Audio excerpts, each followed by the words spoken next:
what I see in the financial institution, the small financial institutions are not going to make it, unfortunately. And I'm a strong believer in supporting small credit unions.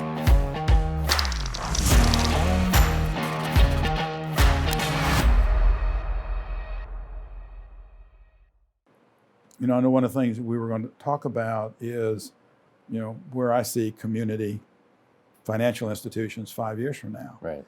And the way I kind of look at it is I don't think community is going to be tied geographically anymore. I think it's getting to that point. I think I know where you're going, but expand on that. Yeah. That when we think about a community, we think about the Somerville community where our corporate office is, or the Charleston community that we've been tied to for so long, or the Tri-County community and so forth. With the way things are going electronically and so forth, okay, a community is wherever like people are, okay, and common interest. So that could be anywhere, right? Okay, my wife and I have done a lot of cruises, okay, particularly with one cruise line. Okay, well, we've made friends that are all over. The world. So you have that in common. That's a community. You have the cruising, you have that brand, exactly. Or that company. Exactly. I mean, if I want to talk to one of them, I just pick up my smartphone. Right. I can send them a text, send them an email. Yeah. I'll call them. Okay. So my community is not necessarily here anymore. And I think from that perspective, when you look at the idea of a community financial institution, the community is going to be wherever the like-minded people are. Yeah. So we have owners all over the country. That's our community. I like that. So that's going to take some mindset changes on some people's part, But what I see in the financial institution, the small financial institutions are not going to make it, unfortunately. And I'm a strong believer in supporting small credit unions because they do, serve a purpose. And they're very advantageous politically. Okay, but we do it. We have done it. I know other credit unions do it. You have bigger credit unions, basically supporting them and propping them up. Yeah. But knowing full well that without us, they won't make it. Unfortunately, so I'd rather, I respect their pride and the fact that they want to stand on their own 2 feet. Okay. But I don't mind being back there, holding them up, so they can do that. Sure. Okay. Until which time they've made the decision. Yeah, we probably need to merge in versus bigger credit unions starting to put pressure on them to merge. Sure. And and I know that's happening. You've heard the term Pac-Man Credit Union.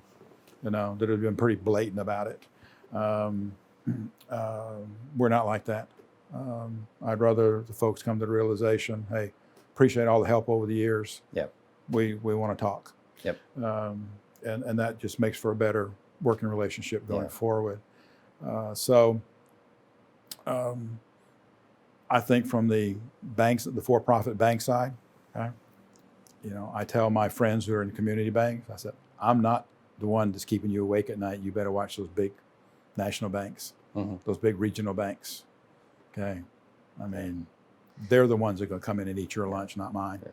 Okay. Consolidation obviously has happened anyway, right? Yeah. The trends in any of the publications, and then of course now when you sprinkle in the economic factors and the COVID factors, which may or may not be obviously intertwined, it's just going to, we think, maybe to some degree accelerate that, and so. And when we talk to some of the congressmen, actually I had one congressman who really, in Washington, when we were there at the GAC, kind of fussed at us about the idea of, now that credit unions are buying banks, okay, your tax exemption is probably going to be in jeopardy. And I know that's a possibility. Well, I had a one-on-one with that congressman, and I said, think about it this way, okay? I said, you're a businessman, okay? I know you're a stockholder in a bank, multiple banks. Why do you have stock in those banks? I'll tell you why. Because one day you're going to sell it. Yeah. And your plan is to make more when you sell it than you paid in. That's your goal, okay? So you bought stock in a for-profit institution that has to make a profit. How do they make a profit? Off the customers, okay?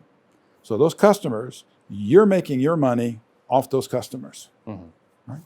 I said, that's the business model. He said, that's right. I said, now, credit union comes in, okay? And you got a small family-owned community bank who the owners, subchapter S, probably 10 owners, family owners, they're ready to get out of it. They're getting aged. They're ready to hang it up. Yeah. Now, they have an option. They can sell to a bank, to a for-profit bank, okay? If they sell to the credit union, okay, those customers are now member owners of that credit union. So they have transitioned from an organization that's whole purpose in life is to make money off them to an organization whose whole purpose in life is to make money for them. Right. There's a major change. Yeah. And those people vote.